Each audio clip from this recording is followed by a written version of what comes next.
ভেনেজুয়েলায় অভিযান চালিয়ে মার্কিন বাহিনী যুক্তরাষ্ট্রের ফেডারেল আইন এবং আন্তর্জাতিক আইন লঙ্ঘন করেছে বলে মন্তব্য করেছেন নিউ ইয়র্ক সিটির মেয়র জোহরান মামদানি। এক্স পোস্টে তিনি বলেন, একতরফাভাবে কোনো সার্বভৌম জাতির ওপর হামলা করা যুদ্ধের শামিল।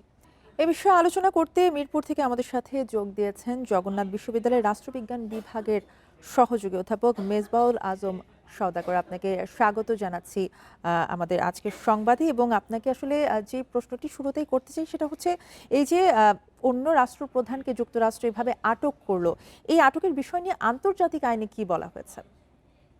আচ্ছা, এখানে যুক্তরাষ্ট্রের বক্তব্যটা এখনো আমরা পাইনি। মানে এই বিষয়ে কি লিগ্যাল পয়েন্ট অফ ভিউ তারা এক্সপ্লেন করতেছে বিশ্ববাসীর সামনে, সেটি কিন্তু এখনো আমরা পরিষ্কারভাবে পাইনি। তবে প্রাথমিকভাবে আমরা ধারণা করছি যে দুটো বিষয়ের ব্যাখ্যা তারা দেওয়ার চেষ্টা করবে, দুটোই অথবা দুটোর যে কোনো একটা। একটা হচ্ছে ইউনাইটেড নেশনস চার্টারের আর্টিকেল 51, সেখানে RP2 নামে একটা ধারা আছে, রেসপন্সিবিলিটি টু প্রোটেক্ট। সেখানে বলা হচ্ছে যে যে কোনো নেশন তাকে প্রোটেক্ট করার জন্য সে অন্য জায়গায় সামরিক অ্যাটাক এরকম করতে পারবে, এরকম একটা বিষয় আছে, যদিও এটা নানান ব্যাখ্যা আছে। আর দ্বিতীয়টি হচ্ছে মার্কিন সংবিধানের 2য় অনুচ্ছেদ, সেখান থেকে তারা বলার চেষ্টা করবে যে মার্কিন নাগরিকদেরকে প্রোটেক্ট করার জন্য এই হামলা চালানো হয়েছে, এই অ্যাটাক করা হয়েছে।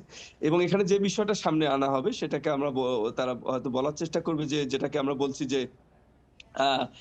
এন্টি নার্কো টেরোরিজম অ্যাকশন, যেটাকে বলা হচ্ছে। আপনি জানেন যে বেশ কিছুদিন থেকেই কিন্তু এই হামলাটার আগে থেকেই কিন্তু সাগরে বিভিন্ন ধরনের নৌযানের উপর কিন্তু মার্কিন নৌবাহিনী অনেক হামলা চালিয়েছিল, অনেক আক্রমণ করেছিল। কারণ অভিযোগটা ছিল যে এখানে বিভিন্ন ন্যারকোটিক গ্রুপ দিয়ে, টেরোরিস্ট গ্রুপ দিয়ে মার্কিন যুক্তরাষ্ট্রের উপর হামলা চেষ্টা করা হচ্ছে এবং মার্কিন যুক্তরাষ্ট্রের সিকিউরিটি এই ক্ষেত্রে হুমকির সম্মুখীন হচ্ছে। মূলত এই দুইটা বিষয়কেই মার্কিন যুক্তরাষ্ট্র সামনে আনার চেষ্টা করবে। কিন্তু কিন্তু আরেকটা লিগ্যাল বিষয় পয়েন্ট অফ বলতে ভিউ, চাই, এই বিষয়টাকে কিন্তু আন্তর্জাতিক আইনের লঙ্ঘন হিসেবে অভিযোগ করা হয়েছে। আমরা দেখেছি যে নিউ ইয়র্ক সিটির মেয়র, তারপরে আরো যারা বড় বড় নেতারা রয়েছেন, তারা কিন্তু এই কথাটা বলছেন। এই অভিযোগের প্রেক্ষিতে যুক্তরাষ্ট্রের কূটনৈতিক যে অবস্থান, তা বদলানোর সম্ভাবনা আছে কিনা? না, সেটি মনে হয় না এই মুহূর্তে, কারণ আক্রমণটা সমাপ্ত হয়েছে। আর প্লাস এখানে মাদুরোকে গ্রেপ্তার করে নিয়ে যাওয়া হয়েছে তাদের দেশে এবং সেখান থেকে বলা হচ্ছে যে মার্কিন যুক্তরাষ্ট্রের বিচার বিভাগে তার বিচার হবে। তো এই মুহূর্তে কূটনৈতিক অবস্থান বদলানোর কোনো সুযোগ আছে বলে আমি মনে করছি না। তবে মার্কিন যুক্তরাষ্ট্র যে দুইটি আইনি ব্যাখ্যা এক্ষেত্রে দেওয়ার চেষ্টা করবে, যে জাতিসংঘের 51 অনুচ্ছেদ ইউএন চার্টারের এবং মার্কিন সংবিধানের আর্টিকেল নাম্বার 2, যেখানে মার্কিন রাষ্ট্রপতিকে কমান্ডার ইন চিফ হিসাবে অন্য কোনো দেশে যে সামরিক হামলা চালানোর যে ক্ষমতা দেয়া হয়েছে, সেই দুটি দেওয়ার চেষ্টা করবে। কিন্তু এখানে মার্কিন আন্তর্জাতিক রাজনীতির যারা বিশেষজ্ঞ, যারা নিরাপত্তা বিশ্লেষক, তাদের দৃষ্টিতে দুটো আইনগত পয়েন্টই হচ্ছে এই বিষয়টাকে লেজিটিমাইজ করার জন্য অত্যন্ত দুর্বল দুটি পয়েন্ট। কারণ হচ্ছে এন্টি নার্কোটিক যে এন্টি নার্কো টেরোরিজম যে অ্যাকশনটা নেওয়া হচ্ছে, এটা সরাসরি মার্কিন যুক্তরাষ্ট্রের ট্রেডিশনাল সিকিউরিটির প্রতি কোনো সিকিউরিটি থ্রেট, এটা প্রমাণ করা এই মুহূর্তে অনেক ডিফিকাল্ট এবং অধিকাংশ আন্তর্জাতিক স্কলার কিন্তু এই বিষয়টার সাথে একমত নন। তো সেই ক্ষেত্রে আইনগত পয়েন্টটা অনেক দুর্বল এবং কূটনৈতিক যে অবস্থান মার্কিন যুক্তরাষ্ট্রের, কূটনৈতিক অবস্থানও এই মুহূর্তে পাল্টানোর কোনো সুযোগ আছে আমার কাছে মনে হচ্ছে না। কিন্তু এই যে মাদুরোর আটক হওয়ার যে ঘটনা, এই ঘটনার ভেনেজুয়েলার রাজনৈতিক স্থিতিশীলতায় কোনো পরিবর্তন বা প্রভাব ফেলতে পারবে কিনা, কি মনে করেন? সেটি অনেক বড় ধরনের প্রভাব থাকবে। আপনি জানেন যে ওখানকার যে বিরোধী নেতা আছে, একজন বিদেশে নির্বাসিত, আরেকজন দেশে আছেন এবং তারা কিন্তু সরকার পরিবর্তনের এই যে প্রচেষ্টা, সেটার সাথে যে তারা একমত, সেটা কিন্তু ইতিমধ্যেই তাদের কথায়, তাদের বিভিন্ন বিবৃতিতে আমরা সেই প্রমাণটা পেয়েছি। এবং আপনি জানেন যে সেখানে মার্কিন যুক্তরাষ্ট্রের প্রেসিডেন্ট ডোনাল্ড ট্রাম্প, তিনি কিন্তু মার্কিন তেল কোম্পানিগুলো খুব শীঘ্রই ভেনেজুয়েলায় প্রবেশ করবেন, এই ধরনের কিন্তু বিবৃতি একটা তিনি দিয়েছেন। তাহলে দুটো বিষয় আমরা দেখতে পাচ্ছি, একটা হচ্ছে সরকার পরিবর্তনের জন্য কারা সেখানে সরকার চালাবে সেই বিষয়ে কিন্তু ট্রাম্প ইঙ্গিত দিয়েছেন। তাহলে আমরা দুটো জিনিস ধরতে পারি। একটা হচ্ছে যে সেখানে সরকার পরিবর্তন অবশ্যই হবে এবং সেই প্রচেষ্টা মার্কিন প্রচেষ্টা অব্যাহত আছে এবং শীঘ্রই কিন্তু কারা সরকার পরিচালনা করবে সেই বিষয়টা কিন্তু আমাদের সামনে আসবে। এবং পাশাপাশি মার্কিন যুক্তরাষ্ট্রের তেল কোম্পানি সহ অন্যান্য যে ইন্টারেস্ট গ্রুপগুলো তারা কিন্তু ভেনেজুয়েলায় প্রবেশ করার জন্য প্রস্তুতি নিচ্ছে। সেক্ষেত্রে এদিকে আবার অপরদিকে আমরা দেখতে পাচ্ছি যে ভেনেজুয়েলার যে সরকার তারা কিন্তু এটাকে সাম্রাজ্যবাদ হিসেবে আখ্যায়িত করেছে এবং এটাকে প্রতিরোধ করার জন্য একটা তারা ডাক দিয়েছেন। তো সেক্ষেত্রে একটা সংঘাতের দিকে বিষয়টা যাচ্ছে এবং আপাতত পরিস্থিতিটি মার্কিন যুক্তরাষ্ট্রের অনুকূলে রয়েছে বলে আমাদের কাছে পরিষ্কারভাবে সেক্ষেত্রে আমরা একটু জানতে দেখতে চাইবো পাচ্ছি। যে ভেনেজুয়েলার অন্তর্বর্তী প্রেসিডেন্ট হিসেবে ডেলসি রদ্রিগেজের নেতৃত্ব আসলে কেমন হতে পারে বলে মনে করছেন এবং তিনি কি যুক্তরাষ্ট্রের নির্দেশ মতো চলবেন? সেটাই তো মনে হচ্ছে মার্কিন যুক্তরাষ্ট্র তো সে চেষ্টাটাই করছে এবং সেটার পরিপূর্ণ ইঙ্গিত কিন্তু মার্কিন যুক্তরাষ্ট্র আমাদেরকে দিয়েছেন।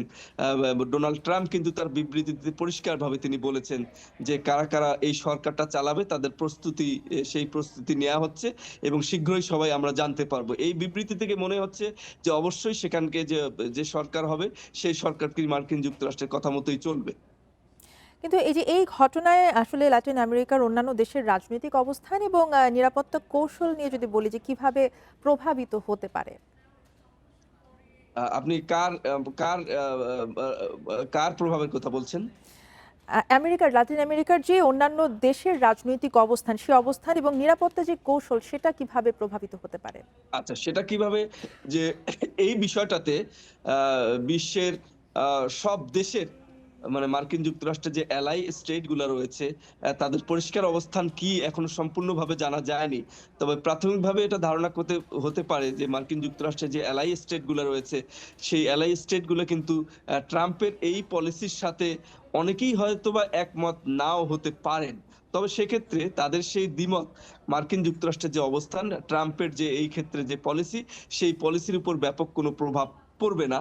তারা হয়তোবা কোনো চাপে থাকবে কিন্তু ট্রাম্প এই অভিযান, এই যে অ্যাটাক এটার যে পরিপূর্ণ লক্ষ্য অর্জনের জন্যই ট্রাম্প সামনের দিকে অগ্রসর হবে এবং তার এলাই স্টেট গুলো বোঝানোর চেষ্টা করবে।